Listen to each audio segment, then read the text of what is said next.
कौन थे वो लोग जिनकी वजह से किश्तवाड़ राइट्स हुए? कौन थे वो लोग जिन्होंने यहाँ पर दुकानें चलाई? कौन थे वो लोग जिनकी वजह से यहाँ पर लोगों के मासूम लोगों का खून भी बहाया गया?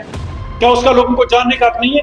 क्योंकि आज से 12 साल पहले जो यहाँ पर इंसानियत का कत्ल किया गया, जो 100 से ज्यादा यहाँ पर दुकानें जलाई गई, जहाँ पर जिसका भी नुकसान हुआ, मैं इसमें किसी धर्म विशेष की बात नहीं कर रहा हूँ, सभी का यहाँ पर जो भी नुकसान हुआ है, उस आज तक किसी ने प्रॉपर इंक्वायरी जो हुई थी उसको लोगों के बीच में क्यों नहीं लाया?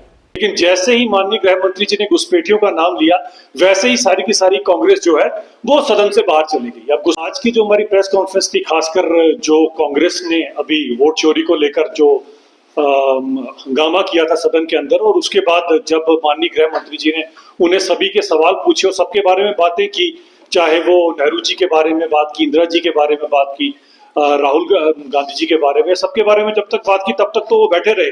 लेकिन जैसे ही माननीय गृह मंत्री जी ने घुसपैठियों का नाम लिया, वैसे ही सारी की सारी कांग्रेस जो है वो सदन से बाहर चली गई। अब घुसपैठियों के साथ कांग्रेस का इतना कौन सा प्यार है, ये हमें जरा कांग्रेस वाले क्लियर कर दें।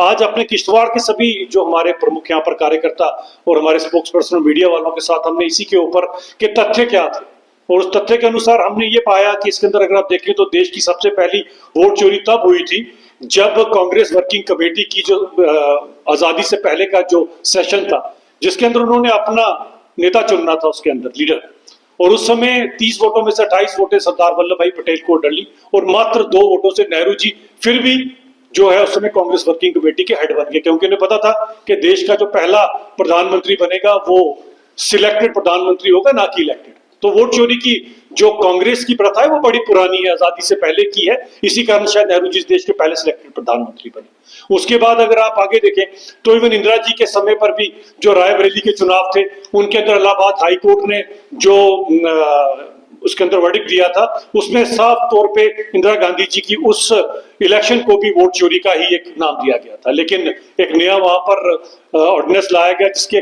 कारण प्रधानमंत्री के ऊपर कोई कार्रवाई नहीं की जा सकती थी। इसी तरह से अगर आप देखें सोनिया गांधी जी, तो 1983 में जिनको नागरिकता मिलती है हिंदुस्तान की, 1980 में वो खुद को यहाँ पर वोट के अंदर दिल्ली के अंदर अपने आप को एंडोर्स करा लेती है। तो कांग्रेस का इतिहास बड़ा पुराना रहा है वोट चोरी का, उसी के ऊपर हमने सारे लोगों से यहाँ पर बात की।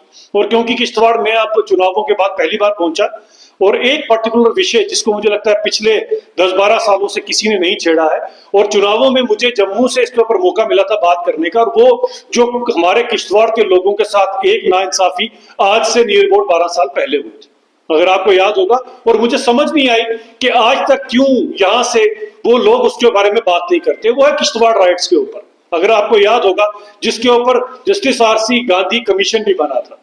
और मैंने जब वार रूम संभाला हुआ था जम्मू के अंदर, जब चुनाव थे हमारे, तो मैंने वहां से बढ़ चढ़कर इसके ऊपर बात की थी कि जरा आरसी गांधी कमीशन के ऊपर कौन कौन लोग गुनहगार थे। क्योंकि आज से 12 साल पहले जो यहाँ पर इंसानियत का कत्ल किया गया, जो 100 से ज्यादा यहाँ पर दुकानें जलाई गई, जहां पर जिसका भी नुकसान हुआ, मैं इसमें किसी धर्म विशेष की बात नहीं कर रहा हूँ, सभी का यहाँ पर जो भी नुकसान हुआ है, उस आज तक किसी ने प्रॉपर इंक्वायरी जो हुई थी उसको लोगों के बीच में क्यों नहीं लाया? मैं पूछना चाहता हूं उमर सरकार से और उस समय के गृह मंत्री से भी कि जो आरसी गांधी कमीशन था उसकी रिपोर्टें कहां गई, उसकी फाइंडिंग कहां गई, और उसकी फाइंडिंग को छुपाने का कारण क्या था? क्या वो जो 100 लोग जिनकी दुकानें चली गई, जिनकी यहाँ पर जान चली गई, क्या उनको इंसाफ नहीं मिलना चाहिए? क्या पता नहीं लगना चाहिए किश्तवाड़ के लोगों को कि वो था क्या? कौन थे वो लोग जिनकी वजह से किश्तवाड़ राइट्स हुए?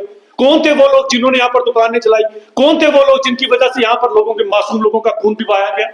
क्या उसका लोगों को जानने का हक नहीं है? एक हथियारों की दुकान लूटी गई, उस हथियारों का आज तक किसी को पता नहीं चला, लेकिन क्यों कोई बात नहीं करता उसके ऊपर? क्यों उमर सरकार ने इसको दबा कर रखा? अब वो समय आ गया हुआ है, और मैं यहां से पूरी तरह से रिक्वेस्ट करूंगा कि इसके ऊपर वो किया जाए और पूरी की पूरी आरसी गांधी कमीशन को पब्लिक किया जाए।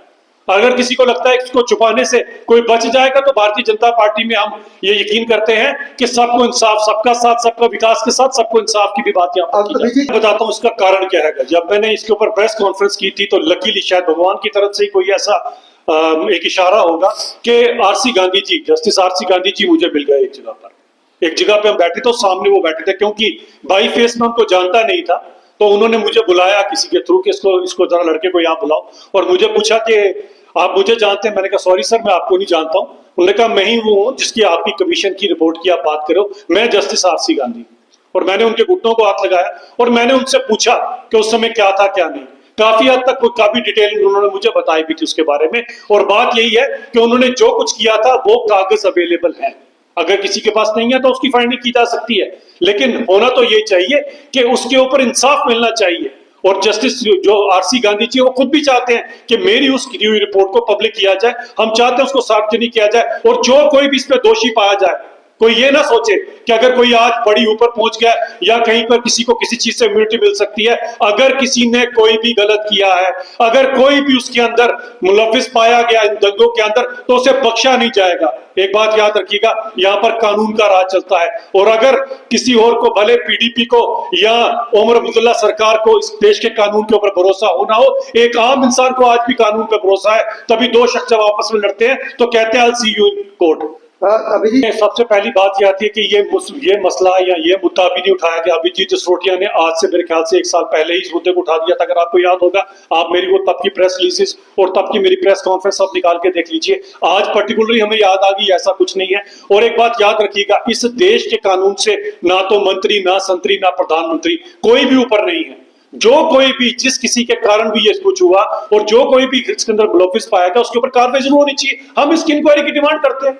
नहीं, लेकिन होप डिपार्टमेंट गुहार लगाएंगे कि उस समय की जो ये रिपोर्ट है उसको सार्वजनिक किया जाए, रिपोर्ट ली जाए। और जिसने भी वो किया है, मेरा किसी के साथ पर्सनल वेंडेटा नहीं है, लेकिन अगर किसी ने भी गलत किया है तो उसके ऊपर मैं एलजी साहब के पास भी जाके गुहार लगाऊंगा कि आरसी गांधी कमीशन की रिपोर्ट को पब्लिक किया जाए। और जब, क्योंकि जज साहब अभी भी, आरसी गांधी जी तो अभी भी हैं, अगर जरूरत है तो फिर से उनको अपॉइंट करके आप फिर से इसके ऊपर एक इंक्वायरी करा लीजिए, पता तो लगे। मतलब आपको क्या लगता है कि 100-150 लोगों की दुकानें चला दी गई, 4-5 लोगों की यहाँ पर जान भी चली गई, हथियारों की दुकानें लूटी गई और आज तक पता ही नहीं है कि कहां पर क्या चला गया।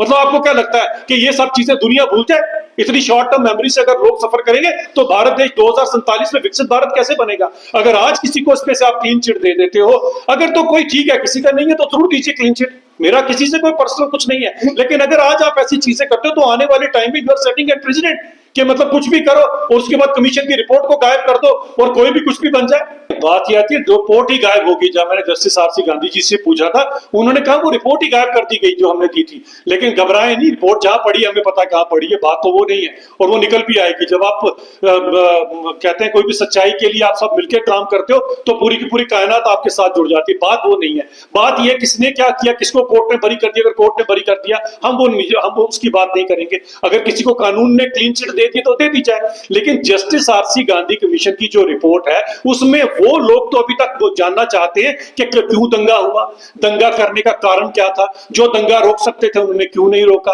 और कौन इसके अंदर उस समय रिप्रेजेंट कर रहा था, कौन गृह मंत्रालय को संभाले हुआ था, कौन मुख्यमंत्री था। क्या वो 4-5 लोग जिनकी जान चली गई है, क्या उनको इंसाफ नहीं मिलना चाहिए? मुझे स्थिति हो गई तो आने वाले समय में फिर से कोई भी इस तरह का काम करेगा।